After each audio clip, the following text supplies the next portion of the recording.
principales tâches dans une journée, c'est de, bien sûr, la toute principale, c'est de surveiller les baigneurs.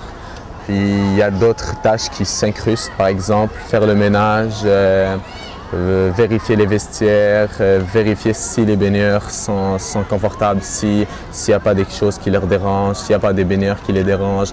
Essayer de voir vraiment, essayer de faire du service à la clientèle toute la journée, mais le plus important, c'est de surveiller le plan d'eau. Les tests de chlore, ça fait partie un petit peu de mon travail et ça appartient plus au VAC qui s'occupe de la qualité de l'eau et tout ça, mais ça concerne beaucoup plus le VAC que les sauveteurs. Le VAC, c'est celui qui s'occupe de la qualité de l'eau et tout ça. Il y a aussi mettre le câble le matin pour les personnes qui viennent nager. Voilà. Les qualités à avoir pour être sauveteur, il faut avoir une bonne condition physique, il faut être rapide, agile, alerte tout le temps. Il faut savoir agir avec rapidité et sécurité envers toi, puis envers les personnes, envers les victimes, les noyades et tout ça. Agir vite, agir avec façon sécuritaire et être alerte tout le temps, puis avoir une bonne condition physique. Le principal avantage à occuper le métier de sauveteur, il y en a beaucoup, mais les plus importantes sont que, d'abord, avant d'être sauveteur, vous suivez une formation de sauvetage.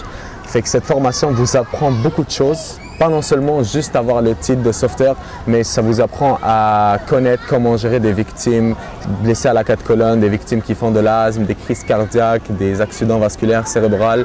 Ça vous apprend beaucoup de choses, ça vous ouvre beaucoup de portes. Mais aussi, par exemple, quand vous travaillez dans une piscine extérieure comme celle-ci, vous pouvez, par exemple, dans des pauses, aller nager, travailler.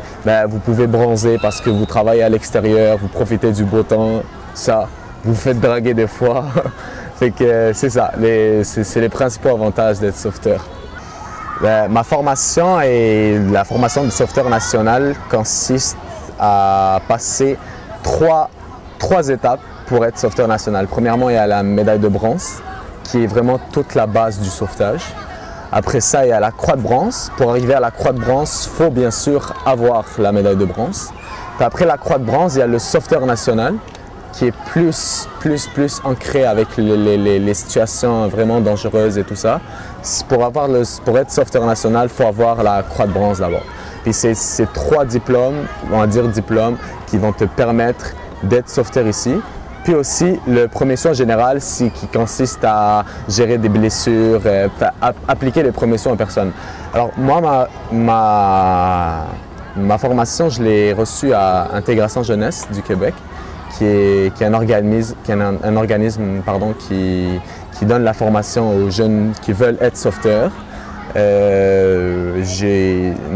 Personnellement, ma formation m'a rien coûté, car Intégration Jeunesse le fait gratuitement pour ceux qui vont le faire.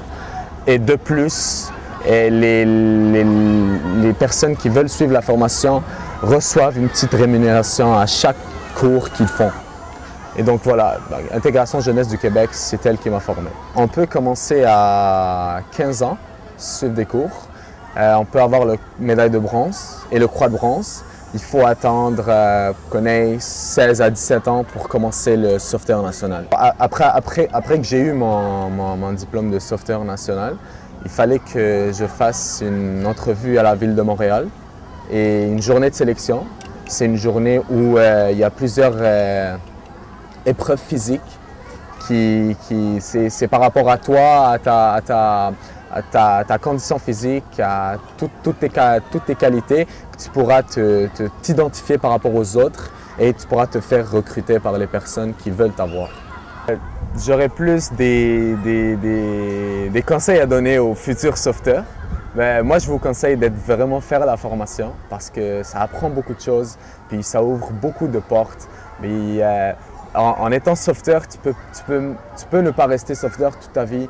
Tu peux gravir des échelons, devenir responsable aquatique, puis après faire des formations, devenir des cadres et tout ça à la ville de Montréal. Fait que ça ouvre beaucoup de portes, ça t'apprend beaucoup de choses. En étant sauveteur, tu vas te sentir comme le protecteur de tous les baigneurs qui viennent ici, viennent se baigner. tu sens comme une voix qui sort de ta personne puis qui dit aux baigneurs, ne vous inquiétez pas, je suis là pour vous, vous pouvez vous baigner sécuritairement et il n'y a pas de problème. Moi, je vous encourage à faire la formation.